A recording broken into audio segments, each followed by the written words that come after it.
Bonjour à tous. Après une première mise en bouche avec les boutons, nous allons continuer le tutoriel. C'est toujours pareil, on va faire contrôle par contrôle. J'ouvre l'interface et je vais loader le projet. Toujours notre projet, il est là, vous le reconnaissez. Là-dessus, je vais rajouter un groupe. Maintenant, vous connaissez la chanson. Tac, tac, je nomme le groupe. Groupe numéro 6. Là-dessus, je vais partir sur les toggle buttons. Les toggle buttons, qu'est-ce que c'est? Ce sont des boutons à deux positions, allumé, éteint, grosso modo. Position 1, position 2. Donc, je vais rajouter 3 toggle buttons. Alors, on va les laisser petits pour le moment. Je vais rajouter des icônes. Ça, vous connaissez la chanson, toujours le bouton orange. Voilà. Là, on va mettre l'autre flèche, tiens, puisqu'on y est. Je sais pas où il est le truc. Voilà. Elle est où la flèche? Elle est là. Donc, on a mis celle-là. Je vais mettre celle-là. Voilà. Donc là, on a commencé avec 3 toggle buttons, avec des icônes sans texte, puisqu'on a l'idée, toujours pareil.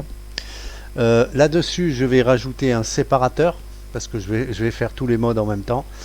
Une fois que j'ai rajouté mon séparateur, je resélectionne mon parent et je vais rajouter un toggle button qui lui va être gros avec un icône. Bon, on va mettre ça. Je resélectionne mon parent, je rajoute un séparateur. Je sélectionne mon parent, je rajoute un toggle button. Lui, il sera gros avec icône et texte. Bouton toggle 1. Voilà, j'ai marqué quoi? Je sais pas trop. Toggle 1.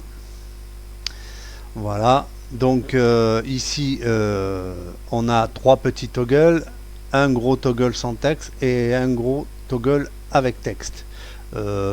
Sachez que les toggle buttons, ils peuvent aller aussi, on l'a vu, dans les box en restant petits.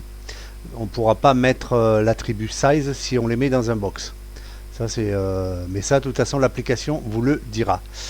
Donc voilà ce que je vais faire. Je vais sauver le projet, Save Project XML.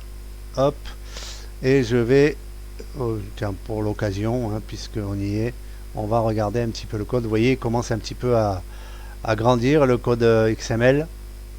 Voilà, mes toggle buttons, ils sont là. Donc, masquer le code. Allez, je sauve le projet et je crée mon simple. Fenêtre, fenêtre, message. C'est toujours pareil, c'est toujours le même cinéma. Je ferme. Je réduis la fenêtre, j'ai mon sample, je save, tac, et voilà mes boutons. Alors vous voyez les boutons, tac, vous voyez, ils restent allumés, tac, ils restent allumés. Si je le reclique dessus, il s'éteint. Vous voyez, ça ce sont des toggle buttons. Alors je retourne un petit peu voir un petit peu dans les callbacks. Alors vous voyez les callbacks, ils commencent à être nombreux là, parce qu'il y a beaucoup de boutons. Mais c'est pareil que dans un user form, de la même manière. Voilà, les toggle buttons, ils sont là. Pour le moment, on n'a fait que des clics. Donc là, vous voyez qu'à l'inverse des boutons, sur les boutons, on n'avait que l'argument contrôle dans les 20. Là, on a l'argument preset, ça veut dire qu'on peut récupérer la valeur du bouton. Et d'ailleurs dans un contexte dynamique entre toggle button, je vous montrerai un exemple plus tard, on va s'en servir. Voilà. Donc vous avez vu, je vous ai peut-être pas dit, à chaque event vous avez vu qu'il y a un commentaire. Ce commentaire, qu'est-ce qu'il désigne? Il désigne la procédure de quel élément, de quel type d'élément, quelle est son idée, où il est, dans lequel parent, et le nom et le label du parent. Vous voyez? Donc quand vous allez fabriquer votre ruban et que vous allez venir dans vos callbacks remplacer ce message box par le code